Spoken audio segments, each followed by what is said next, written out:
Obsession.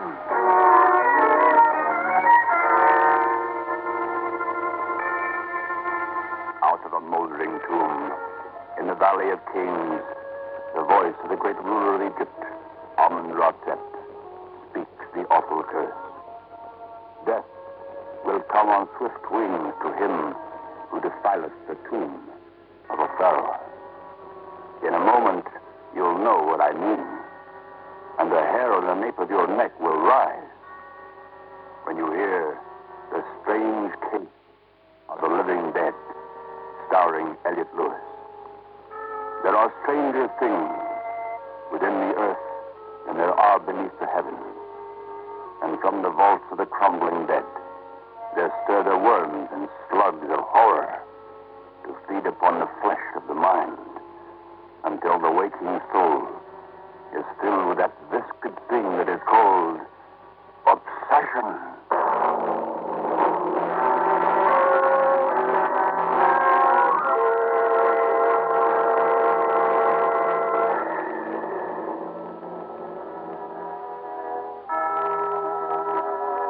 The incredible Mr. Christopher and his bride of but a few short months have taken a cottage, a charming cottage in a garden spot of England. It is one of those little homes built from the substance of red brick and love and hot-side memories. But tonight, the fire in the house gutters and smokes, and outside, the yellow fog creeps on cat's feet. But let me introduce you to a man who knows more about this strange curse than anyone else on earth. For you see, there is no one else left to know. He alone carries the burden of an overwhelming obsession. Ladies and gentlemen, many times I've been asked why it is that my wife and I refuse 3 cigarettes on a match. Why it is that we refuse to mock or ridicule the so-called supernatural. Believe me, we have a reason. And to explain that reason, let me tell you of the time my wife and I were first married. We'd gone to England for our honeymoon. In fact, to the beautiful little Shakespearean village of Inverness in Warwickshire. And we'd taken a most charming little ivy-grown cottage near the town. And on our first evening there, just before the crickets began their song of twilight, the telephone rang. Oh, Bill. I thought we'd gotten rid of those pestiferous things when we left New York. Can't we do without civilization for a little while? I think there's a law against not answering a telephone in England, my sweet. And you wouldn't want us to spend our honeymoon in the Tower of London, would you? Well, I don't know, but that's not a good idea. You better answer the fool thing before it has hysterics. Pat, that's the first telephone I ever heard that rang with an English accent. What shall I say, hello, or are you there? Anything, darling. Preferably say you've got the wrong number. Hello? Yes, this is he. Whom? I didn't catch that name. Oh, Sir Richard Devon, yes. Well, I'm terribly sorry, but you see... What? Oh. Willpower, darling, willpower. Well, yes, that'll be quite all right, Sir Richard. I'll expect you at 8. Oh, Bill. The address is 32 Creighton Lane. Yes, goodbye. I can tell by the look in your eye, Mr. Christopher, that crime is again footloose and fancy-free. Darling, this sounds extraordinary. That was Sir Richard Devon. Yes, I know. And his Aunt Hepzibah just died from eating mothballs. No, she hasn't, Pat. It sounds a little more interesting than even Aunt Hepzibah. Come on, let's have dinner so we'll be through by 8 o'clock. Only at 8 o'clock, Sir Richard Devon arrived at our cottage. A not unusual appearing gentleman, except for premature graying hair, an exceptionally high forehead, and a pair of eyes that held a look of the most abject terror I have ever seen. For a moment, he stood before the log fire, gazing at both Pat and myself. Until finally I said, "Won't you sit down, Sir Richard?" "Thank you. I hope you'll accept my apologies for breaking in on you this way, but the moment I heard you were here, Well, you see, Mr. Christopher, Scotland Yard has refused to... Go on. Well, perhaps I shouldn't have come here at all. Perhaps you'll think, as Scotland Yard thinks, that I'm... Well, somewhat mad. Not in the least. Please continue. Mr. Christopher, let me ask you one question. Could you believe in a curse of an Egyptian pharaoh who died in 3000 B.C.? Could you believe that it still exists to the extent that so far it has caused the death of 6 men? Perhaps I'd better make some coffee, Bill. You'd care for some, wouldn't you, Sir Richard? Oh, thank you. You haven't answered my question, Mr. Christopher. I make it a point never to give a snap answer to a question until I know what that question is about, Sir Richard. Well, I'll tell you what it's about. It means that Lord Robert Critchley is going to die. After he dies, then I'll die. You sound rather certain about a very morbid subject, Sir Richard. Mr. Christopher, I realize how stupid my talk must seem, but believe me, it's anything but stupid. And I've come to you because if there's anyone in the world who can help me... Now, let's not place quite so much credence in my ability until it's proven, Sir Richard. You were talking about Lord Critchley. I seem to recall his name. In regard to Egyptology, isn't it? Yes. He and I are the last remaining members of the party who discovered and opened the tomb of Amenhotep 7 years ago. And Mr. Christopher, it's not so much for myself that I'm asking help. It's for him. He's far too wise a man, far too valuable to science to die like the others. Somehow, some way, his death has got to be stopped. What makes you think Lord Critchley is going to die? The rest have died, and it's now time for him. Mr. Christopher, will you come with me tonight and visit Lord Critchley? Well, Oh, please, Mr. Christopher. Very well, Sir Richard. And if you don't mind, my wife will go with me. I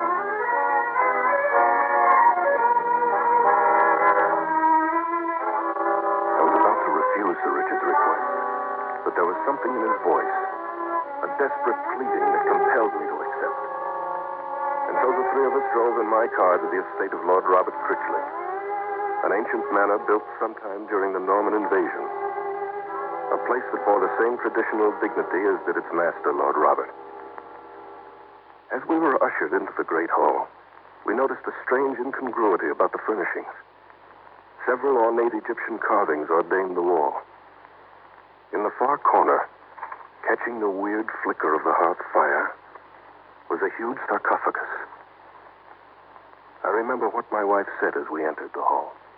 Bill, let's get out of here. Let's tell them we're too busy. I've got a very strange premonition, Bill. Shh, Pat. We're in it now. We can't refuse, at least at the moment. Lord Robert, may I have the pleasure of presenting Mr. and Mrs. Christopher? How do you do? How do you do? How do you do? Won't you sit down, please? May I offer you some brandy? Darling?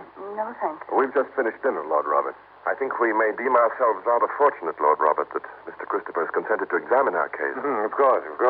And not to disparage your ability in the slightest, Mr. Christopher, I'm afraid that all an examination can reveal is a certain inexplicable fact that 6 men of our party have died by coincidence, and that my colleague, Sir Richard, is feeling a rather unnecessary alarm in regard to our safety. I wish you wouldn't talk like that, Lord Robert. You know as well as I do the circumstances. If I may interrupt, gentlemen, just what were the circumstances in the deaths of the 6 men of your party?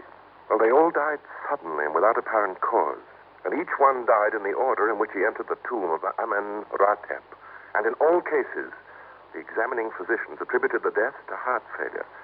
In fact, it was as if Lord Robert there, standing before the fire, suddenly... Lord Robert!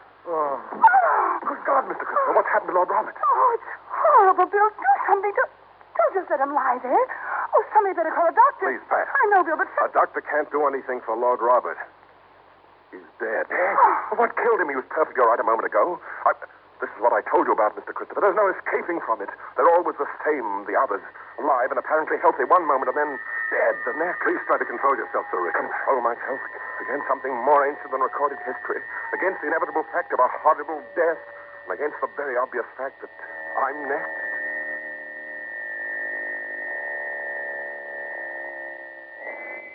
It's not an easy thing to watch a death such as Lord Robert Critchley's. And I must admit that it was very difficult for me to retain my equilibrium in the face of such a ghastly scene. However, when the police had been notified and the coroner's verdict returned with a cursory notation of heart attack, I secured permission to again examine the body of Lord Robert at the village morgue. Bill, for goodness sake. This was to be our honeymoon, and now all this. Fine place to spend it in some damp, gloomy morgue that reeks of antiseptic. Darling, I told you to stay at the house. What? Let you solve all the crimes by yourself? Should say not. Well, where's the attendant, or has he given up the ghost, too? Darling, your powers of observation would certainly earn the ridicule of Mr. Sherlock Holmes. There's a sign there that says... Oh, yes, for attendant, ring the bell. Bill, have any ideas yet? No, not the slightest. Yet. Well, I've always said these English murder mysteries can be very difficult at times. Yes? Was there something I could do for you, sir? Oh, my name's Christopher. I'd like to examine the body of Lord Critchley. Here's a pass from the constabulary. Oh. All right, sir. If you'll come this way, please. You'd better wait here, darling. Oh, no, you don't. I'm going with What's it. that? I'm not afraid of the dead. It's the living that worries me. No, all right. This is the slab, sir. The embalmers ain't started in yet. It's just the way they brought him in. Good. You know, Pat, I don't even know why I'm making this second examination. I don't see how I could have possibly missed anything the first time, and yet... Bill. Hmm? Did you notice this ring on his right hand? Ring? Well, look, there's no setting in it. Just a beaten silver mounting. That's odd, Pat. Could Lord Critchley be wearing a ring with no setting in it? It's a... Wait a minute. What? This is no ordinary mounting. This is something out of the ancient. This is Egyptian, Pat. And that empty socket is just the right size to contain a scarab. Well? I've got no reason to think anything, Pat, but I've got a hunch. We're going to take this ring. Oh, if any of the inspectors should ask about this ring, tell them that I took it, will you? All right, sir. But you know, that's a strange thing. Why? What's strange about it? Well, right after they brought him in, sir, there was a chap came here, and he was asking about that ring. But I wouldn't let him touch it, sir. He wasn't no policeman. What did this chap look like? Well, he was a sort of a foreign-looking bloke, sir. With a lot of wrinkles in his face. But blimey, he didn't look to be over 35, he didn't. Sort of gave me a chill up and down my spine, he did. Somehow he looked more dead than some of them we got here. If you'll excuse me, sir. Yes, of course. And did this chap say what his name was? No, sir. He just went away again, he did. I see. Well, Pat, one mystery adds to another. Maybe my hunch was right. Maybe this ring has got something to do with it. Now, come on, darling. Let's go back and see Sir Richard.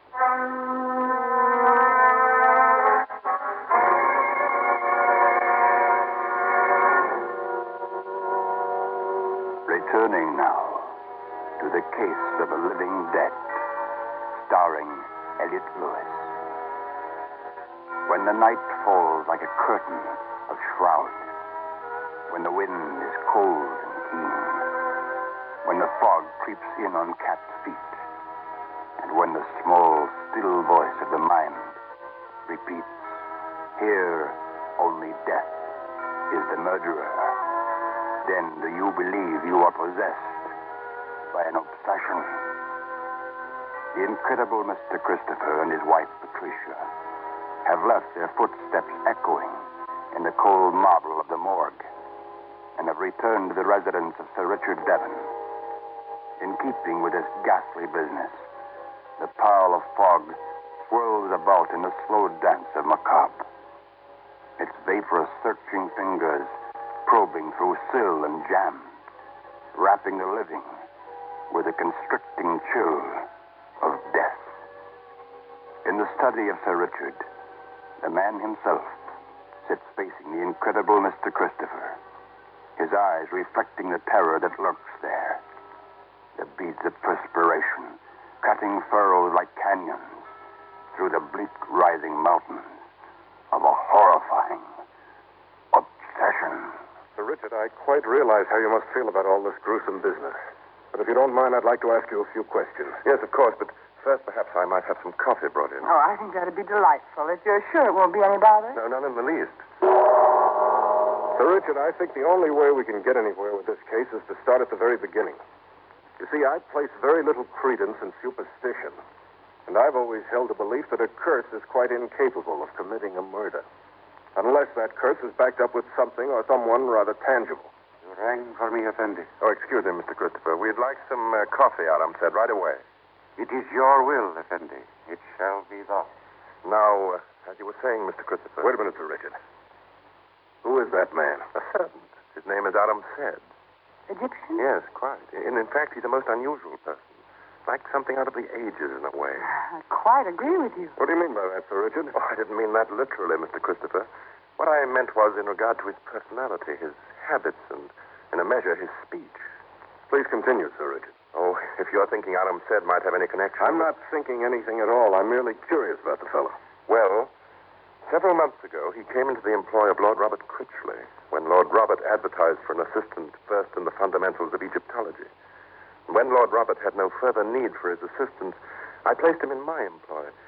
And I must say that the chap's extremely well versed in the ancient Egypt. In fact, in some curious way, he uses certain phrases that have been dead in Egypt for 1,000 years. Well, if they've been dead for 1,000 years, Sir Richard, how would this man know them? Well, that's a bit of a mystery to me, Mrs. Christopher. I've questioned him several times, but he doesn't seem to know anything about it. I've never seen a person that looked quite like that man. I mean, so apparently young and yet so terribly wrinkled. It's probably from squinting at the sun too much in the desert. But now, you were approaching some questions, Mr. Christopher. Yes, if you don't mind. You've stated that this succession of deaths has come about as a result of a curse. If you will, Sir Richard, I wish you'd tell us the complete story, right from the beginning. Well, it's rather a long story, but I should say you'll find it extremely interesting. I'm certain of that. Well, 7 years ago, our party of Egyptologists from the Royal Academy were doing some excavating in the vicinity of El Baldira in the Valley of the Kings. And one late afternoon, after we'd broken through quite a layer of sandstone.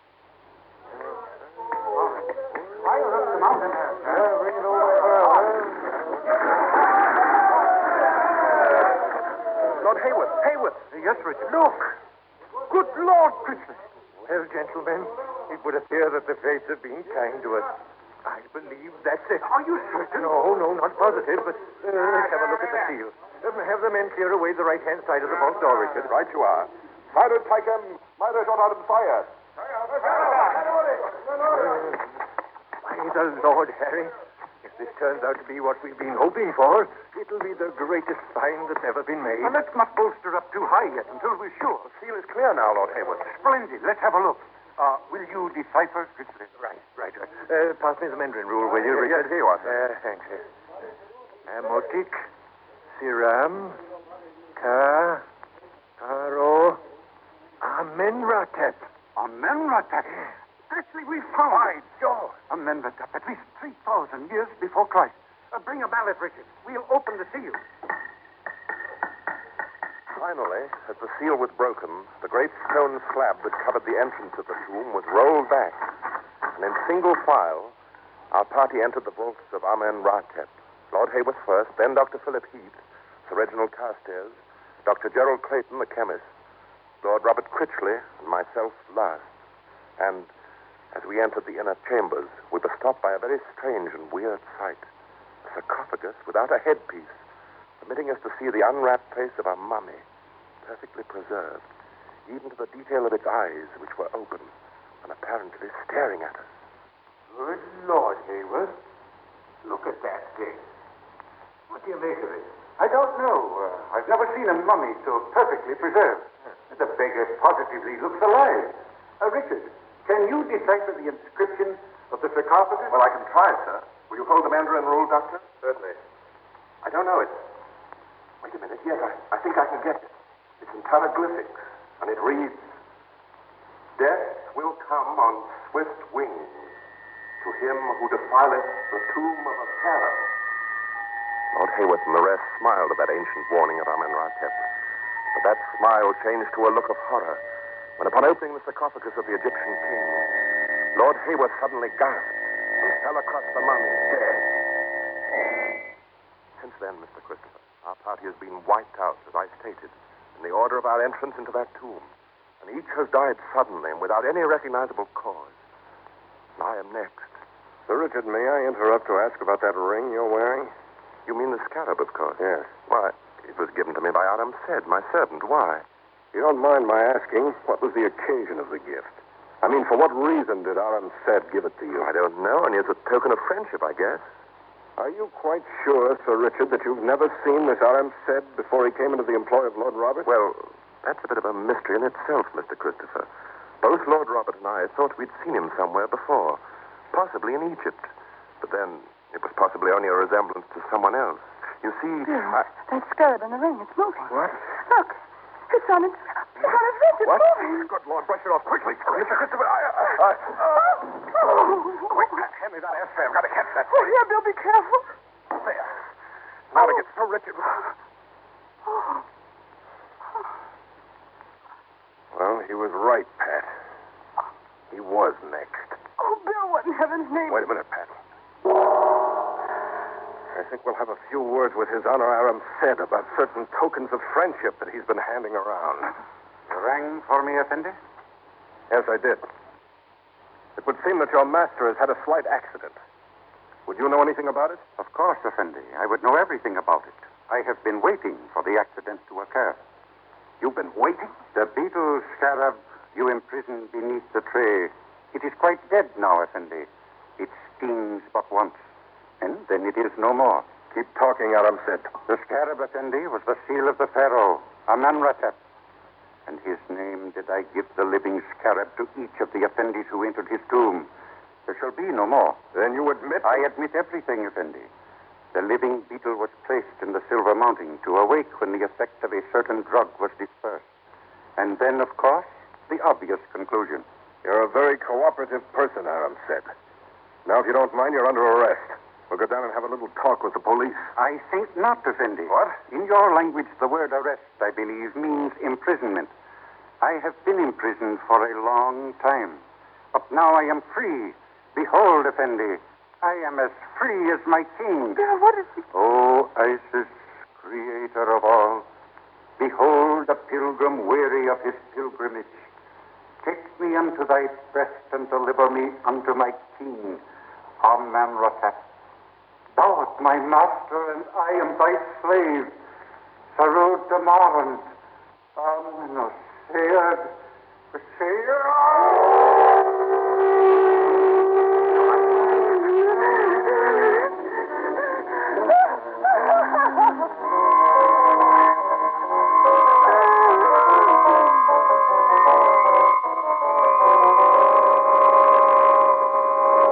To watch a living human form dissolve into a mere handful of gray dust is beyond the comprehension of the human mind.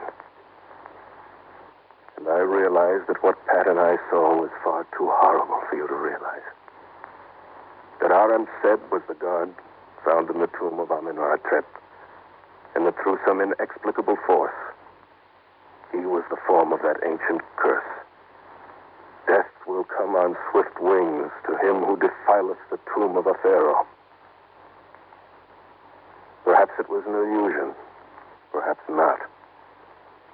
But neither Pat nor I will ever mock or ridicule that which is called the supernatural. In fact, and you may laugh at this, neither Pat nor I will light 3 cigarettes on one match.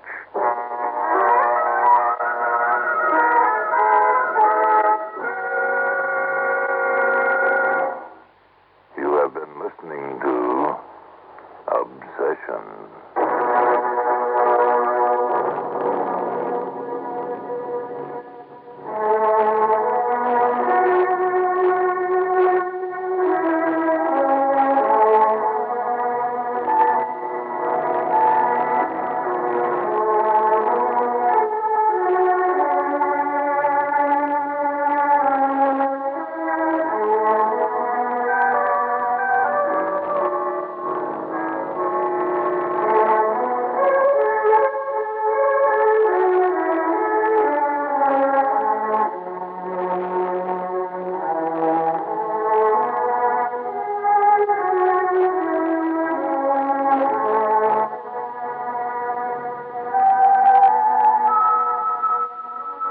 Obsessions has come to you through the worldwide facilities of the United States Armed Forces Radio and Television Service.